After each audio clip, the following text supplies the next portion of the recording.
Hello friends, BSc fourth semester chemistry unit 3 molecular spectroscopy. तो आज हम इसमें बात करेंगे इंफ्रारेड स्पेक्ट्रोस्कोपी आवर्त स्पेक्ट्रोस्कोपी के बारे में। और इसमें ये भी देखेंगे आपका जो इसकी शर्तें हैं और मेजरमेंट भी इसका देखेंगे। ठीक है, देख सकते हो मेजरमेंट ऑफ आईआर स्पेक्ट्रम। ठीक है, ये भी इस वीडियो में देखने वाले हैं। तो यार वीडियो बहुत ज़्यादा मोस्ट इंपॉर्टेंट है, तो प्लीज़ वीडियो को स्किप ना कीजिएगा। टॉपिक आपका इंपॉर्टेंट है, इंफ्रारेड स्पेक्ट्रोस्कोपी। ठीक है, तो चलो देखते हैं इंफ्रारेड स्पेक्ट्रोस्कोपी को एकदम आसानी से। तो देखो, आवर्त स्पेक्ट्रोस्कोपी तो वैद्युत चुंबकीय स्पेक्ट्रम का 2.5 माइक्रोन से 15 माइक्रोन तक का क्षेत्र आवर्त क्षेत्र अर्थात इंफ्रारेड का क्षेत्र कहलाता है। क्या क्या गया, विद्युत चुंबकीय स्पेक्ट्रम का 2.5 माइक्रोन से 15 माइक्रोन तक का क्षेत्र आवर्त क्षेत्र कहलाता है। ठीक है, अब आगे देखो, जब आईआर रेडिएशन किसी अणु में पड़ती है तो तरंगों के अवशोषण के परिणाम स्वरूप उनमें क्या होता है, उनमें अनेक प्रकार के संक्रमण ट्रांजिशन उत्पन्न होते हैं और अणुओं की उत्सर्जित अथवा अवशोषित ऊर्जा की तीव्रता एवं संबंधित फ्रीक्वेंसी के मध्य ग्राफ खींचने पर जो ग्राफ प्राप्त होता है उसे आईआर स्पेक्ट्रम कहते हैं। ये बात है आपकी आईआर स्पेक्ट्रम की। कह रहा है कि जब मान लो आईआर रेडिएशन को आप किसी मॉलिक्यूल पे डालते हो तो तरंगों के अवशोषण के परिणाम स्वरूप उनमें क्या होते हैं, कई प्रकार के ट्रांजिशन अर्थात संक्रमण उत्पन्न होते हैं।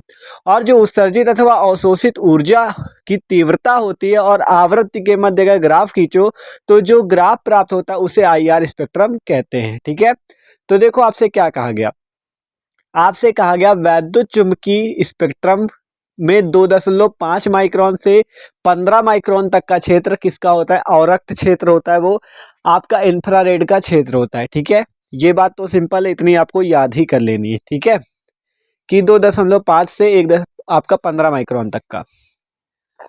आप देखो, मान लो किसी मॉलिक्यूल लेते हैं हम लोग। ठीक है, मॉलिक्यूल है आपका ये एक। ठीक है, कहा गया ना किसी अणु पर इंफ्रारेड रेडिएशन डाली जाए, तो यही हमने देखो यहाँ पे आपका इंफ्रारेड रेडिएशन को यहाँ पे आईआर रेडिएशन अर्थात विकिरण को हमने इस पे डाला हुआ है। तो अब क्या होगा, ये विकिरण को अवशोषित कर लेगा। ठीक है, विकिरण को अवशोषित कर लेगा या उत्सर्जित भी कर सकता है। ठीक है, तो जब अवशोषित मान लो अगर करता है, ठीक है, विकिरण को अवशोषित कर ले या आपका ये विकिरण वापस भी परावर्तित होकर चली जाए, ये भी दो कंडीशन हो सकती है। तो देखो, अगर आपका ये विकिरण को कहा गया अवशोषित करता है तो क्या होता है, इसमें विभिन्न प्रकार के ट्रांजिशन पाए जाएंगे, संक्रमण। और अगर ऊर्जा की तीव्रता एवं फ्रिक्वेंसी के मध्य ग्राफ खींचो तो जो ग्राफ प्राप्त होगा वही आईआर स्पेक्ट्रम कहलाता है और वही आईआर स्पेक्ट्रोस्कोपी है। ठीक है, तो ये बात है आईआर स्पेक्ट्रम की, 2.5 से 15 माइक्रोन तक का क्षेत्र। और आईआर रेडिएशन अगर डाली जाती है तो क्या होता है, उसे वो अवशोषित कर लेगा और अवशोषित होने के बाद जो ऊर्जा की तीव्रता और आवृत्ति होगी उसके बीच ग्राफ खींचोगे तो जो ग्राफ प्राप्त होगा वही आईआर स्पेक्ट्रम होगा। ठीक है, तो देख सकते हो। तो क्या रहा था, वैद्युत चुंबकीय स्पेक्ट्रम का 2.5 माइक्रोन से 15 माइक्रोन तक का क्षेत्र आवर्त क्षेत्र है। और जब आईआर रेडिएशन मॉलिक्यूल में पड़ती है तो अवशोषण के परिणाम स्वरूप उनमें ट्रांजिशन उत्पन्न हो जाते हैं और अणुओं की उत्सर्जित अथवा अवशोषित ऊर्जा की तीव्रता एवं फ्रिक्वेंसी के मध्य जो ग्राफ होता है वही आईआर स्पेक्ट्रम कहलाता है। ठीक है, आप बात करें condition for absorption of infrared radiation अर्थात अवरक्त किरण के अवशोषण के लिए शर्तें। ठीक है, क्या कंडीशन है वो बात की गई। तो मॉलिक्यूल्स की कंपन आवृत्ति तथा विकिरण आवृत्ति बराबर होनी चाहिए। ठीक है, और कंपन आवृत्ति असमान होने पर, मतलब समान ना होने पर आईआर रेडिएशन का एब्सॉर्प्शन नहीं होता। ठीक है, अर्थात अवशोषण नहीं होता। मतलब कंपन आवृत्ति और विकिरण आवृत्ति सेम हो तभी आईआर रेडिएशन अवशोषण करेगा। ठीक है, आगे कहा गया अणु में डाइपोल मोमेंट द्विध्रुव आघूर्ण होना चाहिए। द्विध्रुव आघूर्ण शून्य होने पर आवर्त क्षेत्र में अवशोषण एब्सॉर्प्शन नहीं होता। ठीक है, अवशोषण की क्रिया नहीं होती है, अगर वो द्विध्रुव नहीं होगा। ठीक है, तो देखो द्विध्रुव का एग्जांपल हमने आपको इसके पहले वाले वीडियो में भी बता रखा है। HCl जैसे हाइड्रोजन और क्लोरीन के बीच जो बॉन्ड होता है, इसके कारण जब इलेक्ट्रॉन इसमें आता है क्लोरीन की तरफ तो पार्शियल निगेटिव हो जाता है उस पर और हाइड्रोजन पे पार्शियल पॉजिटिव।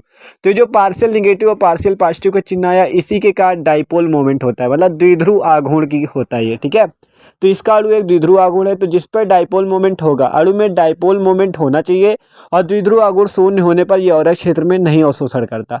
तो इस पर डाइपोल मोमेंट है इसलिए ये करेगा। ठीक है, आप बात करें मेजरमेंट ऑफ आईआर स्पेक्ट्रम, आवर्त स्पेक्ट्रम का मापन। ठीक है, तो देखो अवरक्त स्पेक्ट्रम का मापन आपका देखते हैं। तो अवरक्त क्षेत्र में अध्ययन हेतु दोहरे किरण पुंज अर्थात स्पेक्ट्रोफोटोमीटर, डबल बीम स्पेक्ट्रोफोटोमीटर का प्रयोग किया जाता है। ठीक है, और अवरक्त विकिरण की प्राप्ति हेतु नष्ट ग्लोअर ने जर्कोनियम और थोरियम व सीरियम के ऑक्साइड को लेकर इसे 1500 डिग्री सेंटीग्रेड पर गर्म करते हैं और स्रोत से प्राप्त होने वाले विकिरण को दो भागों में बांटते हैं। ठीक है, तो वो भी अभी देखेंगे।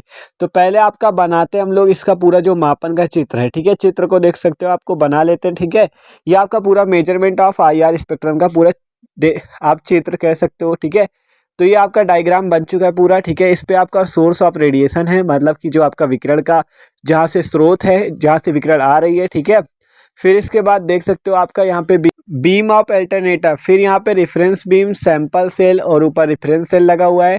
ठीक है, देख सकते हो यहाँ पे आपका, और फिर यहाँ पे आपने प्रिज्म लगा रखा है। ठीक है, और फिर आपका यहाँ पे फ्लोविंग मिरर है, प्रिज्म हो गया, और ये आपका आगे डिटेक्टर है, और आगे वाला जो सबसे आगे वो रिकॉर्डर है। ठीक है, तो देख सकते हो ये आपका क्या है, आपका फोकसिंग मिरर है, डिटेक्टर, और इसका नाम है रिकॉर्डर, जिसपे हम लोग क्या करेंगे, इसको इसके अवशोषण को रिकॉर्ड कर लेंगे। ठीक है, तो ये है रिकॉर्डर। तो देखो आपका source of radiation, sample cell, monochromator, detector और रिकॉर्डर, इतने का प्रयोग होगा। तो अवरक्त क्षेत्र में अध्ययन हेतु दोहरे किरण पुंज अर्थात स्पेक्ट्रोफोटोमीटर का प्रयोग किया जाता है, देख सकते हो आपका। ठीक है, और फिर क्या कहा गया, अवरक्त विकिरण की प्राप्ति हेतु नर्स ग्लोवर ने जर्कोनियम, थोरियम व सीरियम के ऑक्साइड को लेकर इसे 1500 डिग्री सेंटीग्रेड पर गर्म करते हैं और स्रोत से प्राप्त होने वाले विकिरण को दो भागों में बांटते हैं।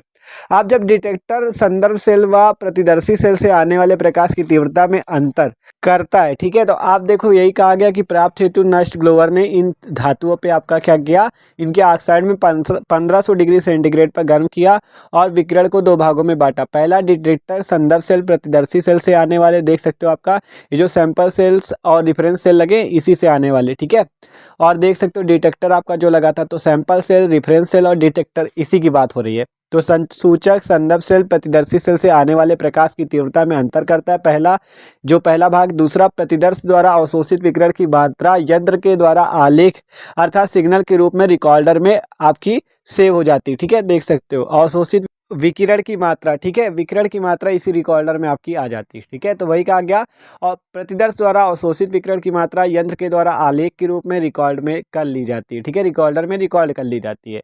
तो ये है मेजरमेंट ऑफ IR स्पेक्ट्रम, पूरा समझ सकते हो आप। ठीक है, अवशोषित विकिरण की मात्रा सिग्नल के द्वारा आपके रिकॉर्डर में रिकॉर्ड कर ली जाती है, इसी से आप अवशोषित मात्रा निकाल सकते हो। ठीक है, तो ये था आपका मापन किसका, IR स्पेक्ट्रम का। ठीक है, तो समझ सकते हो इसे आसानी से, आपका IR स्पेक्ट्रम का मापन। इससे क्या होता है, अवशोषित विकिरण की मात्रा कहाँ पे आप रिकॉर्ड कर सकते हो, रिकॉर्डर पे। अवशोषित विकिरण मतलब कितनी मात्रा में रिकॉर्ड हुई है उसको। ठीक है, तो वीडियो अच्छा लगा हो तो लाइक जरूर कर देना।